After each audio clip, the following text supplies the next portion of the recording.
It's still morning for 2 minutes.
You have the book.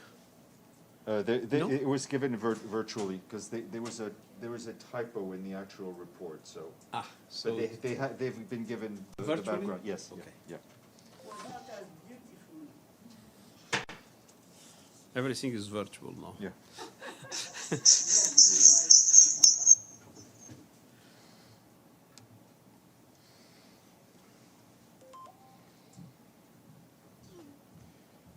Okay. We have about 10 seconds.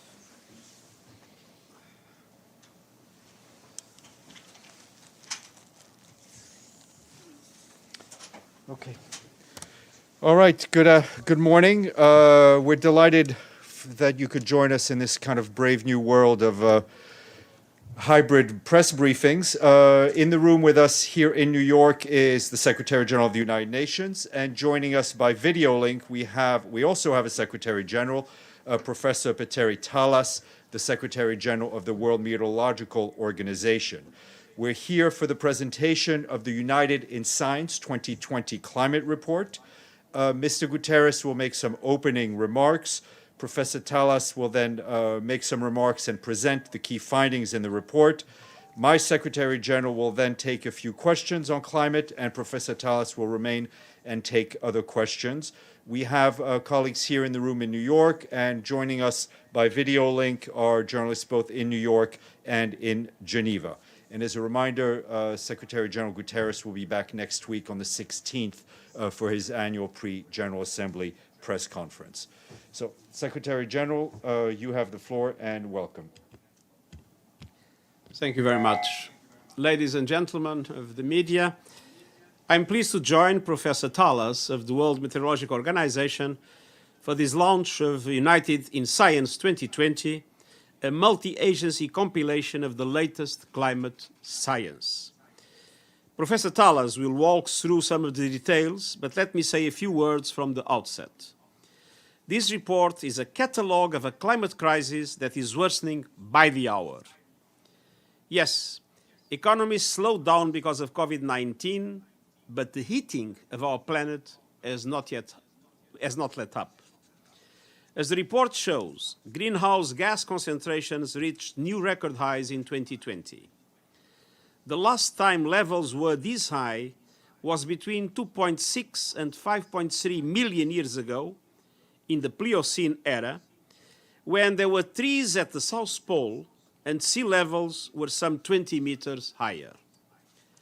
The 5-year period since the signing of the Paris Agreement on Climate Change will be the hottest on human record, with average global temperatures of 1.1 degrees Celsius above pre-industrial levels.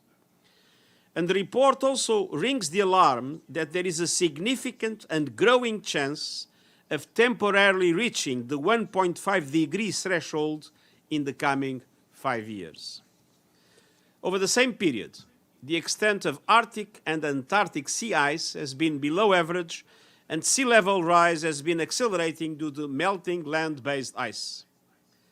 The latest data for Greenland alone shows an average loss of ice mass of 278 billion tons a year, more than 110 million Olympic-sized swimming pools.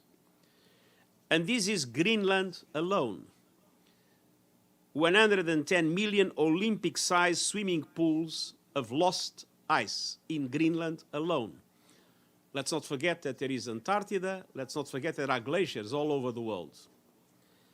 Over the next 5 years, the Arctic is predicted to continue warming at over twice the overall global rate. Our world remains off track, far off track, to meet the objective of the Paris Agreement to limit global temperature rise to 1.5 degrees Celsius. If things would remain as they are, we would go up to 3 to 5 degrees above the pre-industrial level. As this report emphasizes, short-term lockdowns are no substitute for the sustained climate action we need to meet the goals of the Paris Agreement. The consequences of our failure to get to grips with the climate emergency everywhere. Record heat waves, devastating wildfires, floods and droughts. And these challenges are only going to get worse. As this report emphasizes, because of past emissions, we are locked into further heating. There is no time to delay if we are to slow the trend and limit temperature rise to 1.5 degrees. Climate action is the only way to ensure a livable planet for these and future generations. Whether we are tackling a pandemic or the climate crisis, it is clear that we need science, solidarity, and decisive solutions. We have a choice: business as usual, leading to further calamity, or we can use the recovery from COVID-19 to provide a real opportunity to put the world on a sustainable path. That is why I have called for 6 climate-related actions to shape the recovery. First, as we spend huge amounts of money to recover from the coronavirus, we must deliver new jobs and businesses through a clean, green transition. Second, where taxpayers' money is used to rescue businesses, it needs to be tied to achieving green jobs and sustainable growth. Third, fiscal firepower must drive a shift from the grey to the green economy and make societies and people more resilient. Fourth, public funds should be used to invest in the future, not the past, and flow to sustainable sectors and projects that help the environment and the climate. And so, fossil fuel subsidies must end, polluters must pay for their pollution, and no new coal power plants should be built. It is already cheaper to build new renewable energy capacity than to continue operating 39% of the world's existing coal capacity. This share of uncompetitive coal power plants will rapidly increase to 60% in 2022. The coal business is going up in smoke. Fifth, climate risk and opportunities must be incorporated into the financial system, as well as all aspects of public policy making and infrastructure. And lastly, we need to work together as an international community. These 6 principles constitute an important guide to recovering better together. As we work to tackle both the COVID-19 pandemic and the climate crisis, I urge leaders to heed the facts in this report, unite behind the science, and take urgent climate action. And I call on governments to prepare new ambitious national climate plans, the national determined contributions, in advance of COVID-26.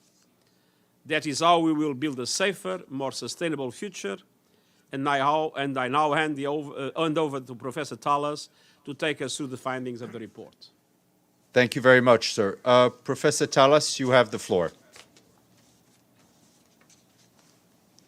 Colleague António, Guterres, dear representatives of media and dear colleagues who are listening to this press conference. It's a pleasure to address you, and we have just published a new report on key findings of climate science, and it's a joint venture between several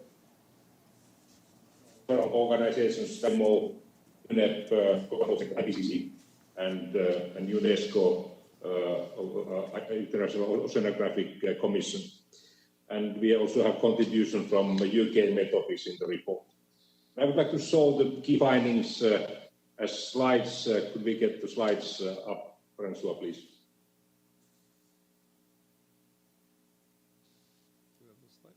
Yeah, they should be. There we go. So this report contains what we know about climate, most recent evolution, including the impact of COVID lockdown on the emissions. Next slide, please. So here we can summarize the findings of this report. We have continued breaking records in greenhouse gas concentrations, especially carbon dioxide, which is the most important one of those. And there was a slowdown of emissions, especially past the spring. There was a drop in the emissions by 17% on temporary basis. But since we are returning back to normal business, this slowdown is more or less over. And these past 5 years have been the warmest on record, and we expect that this trend is likely to continue for the coming 5 years. And as António Guterres just said, there's 24% probability that we will reach 1.5 degrees during the coming 5 years, at least on temporary basis. So we are not heading towards these limits of Paris Agreement 2 to 1.5 degrees. We are rather moving towards 3 to 5 degrees warming by the end of this century. Next, please. And here you can see some graphs of carbon dioxide concentrations. We have broken records in those concentrations, but also in methane and nitrous oxide concentrations. And you can see the most recent data from the US Mauna Loa Observatory, and there we are soon reaching 420 ppm of carbon dioxide, and 400 was regarded as a critical level here. Next, please. And this is what has happened because of the COVID. You can see that there has been a drop of the emissions, especially last spring. But we are soon returning back to normal levels, and this year altogether we expect that the emissions are going to be 4 to 7% lower than last year. But this is a temporary anomaly, and since the lifetime of carbon dioxide is very long, this doesn't change the big picture. So we are still heading towards much warmer climate, and we should see these kind of drops in emissions on annual basis to be able to reach the Paris targets. So this 4 to 7% per year should happen every year, that we would be reaching the levels of Paris Agreement. Next, please. And here are temperature records since 1850s. As I said, the last 5 years have been the warmest on record, and last year, 2019, was the second warmest year on record, and so far the warmest year was 2016, which was boosted by the overall climate change and very strong El Nino event at the Pacific Ocean. And on the map you can see where this warming has taken place, been taking place during the past 5 years as compared to the previous 30 years period, and you can see that the Arctic has warmed the largest, more than double the global average.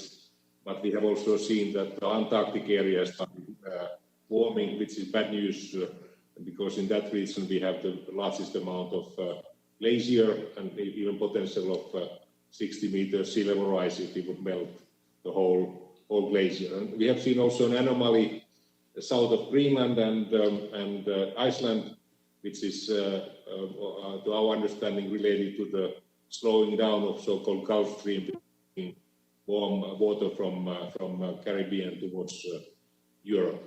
And because of the warming of the ocean areas, we have tropical storms, and I will show you something about that soon. Next, please. In the Arctic, we have seen more than double the warming of global average, and we have started melting the sea ice in the Arctic. And we have already melted 75% of the sea ice mass, and there has been an acceleration of sea level rise during the last century. We typically had 1 to 2 millimeters per year sea level rise, but now we have seen sea level rise, which have been exceeding 3 millimeters per year. And this is a result of melting of the glaciers, and as my colleague António Guterres said, there has been especially a boost in Greenland, the glacier melting, and there has also been thermal expansion of the seawater. Once we heat the seawater, it's expanding, and we have actually stored more than 90% of the excess heat to the oceans. Next, please. And here you can see what has happened in the ocean areas. These colors, reddish colors, indicate warmer than normal temperatures in the oceans, and that's enhancing both the strength of tropical storms, hurricanes and typhoons and cyclones, and it's also enhancing the evaporation. So we have more humidity in the atmosphere, which is giving a boost to the flooding problems. Next, please. And one of the matters of concern is what's going to happen to the global water resources, and we are just building a UN-wide consortium to give a boost to the Sustainable Development Goal 6 implementation on water, and we have about 10 UN agencies which have decided to join this, and we have also donor countries who have shown interest to join, and we are going to enhance the water-related observing systems and water-related services and management of water resources worldwide. And besides water, we have also problem related to population growth, and here on the map you can see colors, especially in Africa and Southern Asia and Middle East, where the population is growing, and water scarcity is also at the same time proceeding. Next, please. And this is what we have predicted for the coming 5 years, and as I said, there's a high probability that we will see at least 1 month exceeding 1.5 degrees during the coming 5 years. That's the probability is more than 70%, and there's 24% probability that we would see 1 year exceeding this low limit of Paris Agreement, 1.5 degrees. There's very low probability that we would see the whole period exceeding 1.5. This is all demonstrating that we are fairly soon reaching this low limit of Paris Agreement, and there's urgency when it comes to mitigation efforts. Next, please.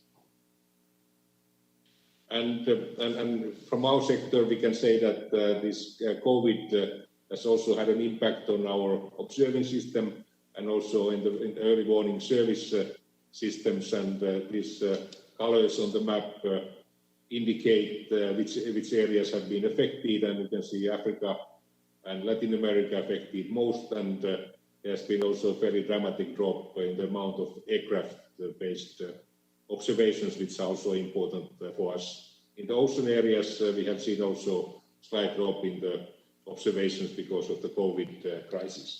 Next, please. And here you can still see the summary of this report, and the reports are available also on the website of WMO, and there are some printed copies available. And this report is supposed to summarize the recent findings in an easy readable form. I could show this report here, and I would like to thank at the same time all of the contributing partners. I think that this is also a user-friendly approach, that you can find everything in one report instead of having plenty of separate reports for various organizations. Thanks a lot. Thank you very much. We'll now, the Secretary General's time for a few questions. We'll go first to the room here. Frank Ucciardo, TRT News. Go ahead, Frank. Please use your mic. Hello. Secretary General, on behalf of the UN Correspondents Association, thank you for having this press conference. It's good to see you here and in good health. Can I do that? Is that okay with you? Okay. I just wasn't quite sure if we had permission to do that. To start again, welcome on behalf of the UN Correspondents Association. Thank you for being here. We appreciate you doing this press conference. As long as you have been in office, you have been a champion in sounding the alarm for climate change.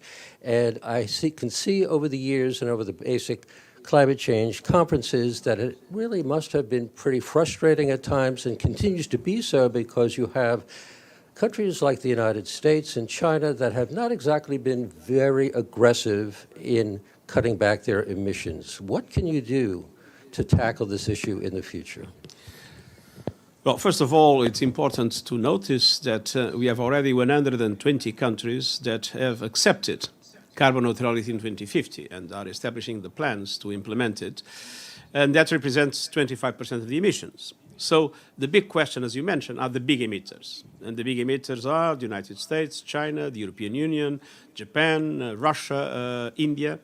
And I've been very actively engaged, both with the governments and the civil societies. I made recently conferences to a Chinese university, to an Indian university, aiming at convincing the big emitters, all of them, that it is absolutely crucial for them to commit to carbon neutrality in 2050 and to commit to a reduction of the emissions up to 2030 of 45%. Without the big emitters, all the efforts that are made will not be enough. It's important to notice that there has been a very important movement in the private sector, asset managers, banks, important multinational corporations, that there is a huge movement in the civil society, in cities, in states, also a very strong commitment of the youth. So all these reasons make me believe that the pressure over the governments of big emitters will sooner or later produce results, and that it will be possible to have a global commitment, and the national determined contributions change that will be presented up to the COP26 in Glasgow are the real opportunity to do so. I still hope that the global committers will also, the global emitters will also commit to carbon neutrality in 2050. Thank you. Thank you very much. Next question will go online to Edie Leder, Associated Press. Edie. Thank you very much, Mr. Secretary General. Given the record wildfires in California right now, the record-breaking Atlantic hurricane season, 130-degree Fahrenheit temperature at Death Valley last month, and as you said, Arctic sea ice at a near record low and Siberia's record heat and fires earlier this summer. What does that tell us about climate change, and what message is Earth telling us? And Professor Taalas, how much worse will it get? Thank you. Well, the spread of wildfires, and last year it was absolutely devastating, both in the Arctic, in the Amazon basin, in several areas of the world, Africa inclusive. The spread of wildfires has a double impact. On the one hand, it is a result largely, its acceleration is a result of climate change, but on the other hand, it contributes to climate change as it releases CO2 and it destroys forests. That is an absolutely essential instrument to sink CO2. So the link between climate change and the destruction of forests is a devastating one, and we need quickly to reverse this trend and to create a virtuous circle and not a vicious circle. And this is one reason more for us to feel a very strong sense of urgency. Thank you. Professor Taalas, if you want to answer that as well.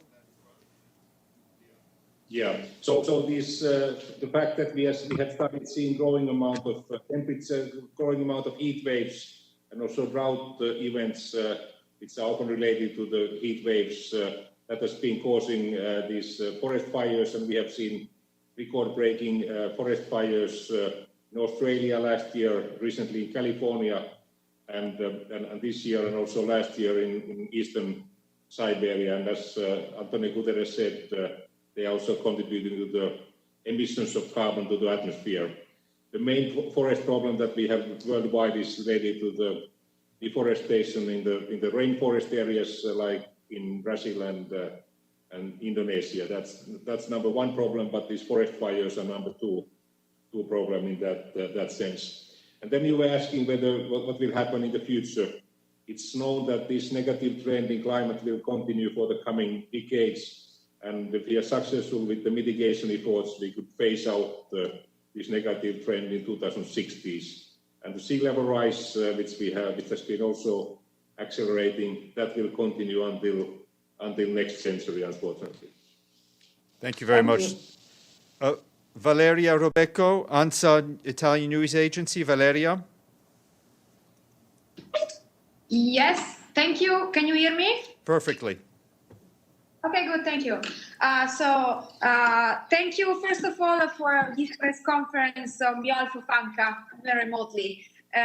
So my question is, Italy's Enel Group announced yesterday that all of its coal production plant will close by 2025. Mr. Secretary-General, do you think that 5-year time frame can be a target achievable by all the major electricity producing companies? Well, first of all, it's good to notice that coal-fired power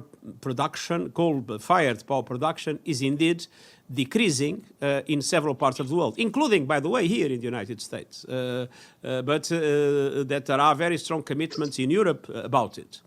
Unfortunately, we still have a large number of new coal power plants foreseen in relation to the future, namely in Asia and in Africa. And one of my appeals to countries, namely those countries that export and finance coal power plants, is exactly to divert this effort into an effort of supporting the developing world in relation to renewables, as renewables are now clearly more profitable, more efficient, and more labor creation than coal power plants. And this is the reason why I've been asking, especially the big exporters of coal power plants and financiers, namely Japan, China, and Korea, to reduce these operations. And I'm encouraged that this will be the case. And I'm encouraged that several countries that had coal power plants in their plans now, looking into the recovery, post-COVID recovery, will shift resources into renewables. Thank you, sir. I think the Secretary General needs to... As I was saying, and I said in my intervention, coal is going up in smoke. Thank you. Thank you, Secretary General. I know you have to go to another appointment. We will continue with Professor Taalas. Toby, NHK, please. Toby? Hi, thanks very much, and thank you for the briefing. I just want to I understand the science here. So the increased heat as a result of greenhouse gases is making the weather worse. I just want to know if that's just a plainly accurate statement. In the case of wildfires, it's because excess heat is going to sustained and increased heat waves. And in the case of storms, it's because the excess heat is going into the ocean and driving storm systems. But is it fair to say, I mean, totally safe to say that excess heat trapped by greenhouse gas emissions is just making the weather in the world worse? Thank you. Thank you. Professor Taalas? Yes, I think that's a right statement. And if you would use some sort of analogy with the machine, we have injected more energy to the system because we have trapped more heat to the lower atmosphere because of higher concentrations of especially carbon dioxide, but to a certain degree also methane and nitrous oxide. And that's why our machine is running with higher speed at the moment, and that means that we have more evaporation, we have more energy for the tropical storms, and we have changed the rainfall patterns. Typically at the high latitudes, we have started seeing growing amount of rain, and some areas worldwide we have seen more often drought. And for example, Africa and Southern Asia have been suffering because of a growing amount of drought. And since we have heated the oceans as well, that has been contributing to the sea level rise, and it's also giving more energy for the tropical storms. And this year, for example, it may be that we will break the record in the amount of hurricanes in Caribbean, and again in the Caribbean, the seawater temperatures are higher than they used to be. So your statement is correct. Thank you. Stefano Vaccaro. Stefano? Thank you very much. Professor, this was a question for the Secretary General, but maybe you can pass it along. Also, it's also for you, of course. It's to do with public opinion and this issue. It is a question that I repeat almost every year, because I feel that, unfortunately, the message in countries where should go through, I'm talking about United States, it doesn't go through. And I want to know what the United Nations is going to try to do that, because basically public opinion, especially in a country like this, in an issue like this, like climate change, they really count. If there is not the push from there, governments are not going to change their policy. So I feel that this message, yes, for us journalists here, and not, please don't give me the answer is to you, I mean to us, to give them, because we are here, we will write our articles. It's just that there is something that maybe the Secretary General has to do that he didn't do yet on make the message going through. Do you agree on that? Professor. So thanks for the good question. And when I studied meteorology in the early 80s, climate change was a secret of our community, and that was the era when WMO established IPCCs to start providing scientific information for governments and for the general public. And what has happened is that we used to have so-called climate skeptics, which was still a major challenge 10, 15 years ago. But nowadays, the science has been so solid that it's difficult to question the scientific findings, and also the statistics in the countries, including USA and China, for example, is showing that majority of the population understands the challenge. And what is the new thing, that the climate change is already visible. We have started seeing growing amount of disasters, and these changes are so visible, and we have been able to show it with our measurements, and also our calculations that they made in the 80s. They have shown that the change has been as it was calculated already 40 years ago.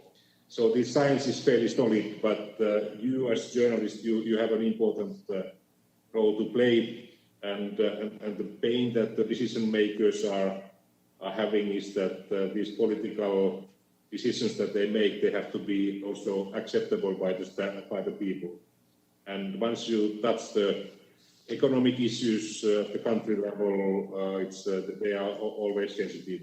Here in Geneva region, we, for example, saw this yellow vest movement rising in France when there was a proposal to increase the price of diesel fuel a bit. So this is demonstrating that it's not politically very easy to make these changes, but quite often we can find also win-win solutions, so that it's cheaper to heat or cool your house with climate-friendly solutions, and solar energy is very profitable, and also it may be attractive to buy electric car or biofuel using cars. So that kind of things are going to be game changers. And I'm personally optimistic that this change will happen, but how quickly it will happen, that's going to be a critical question.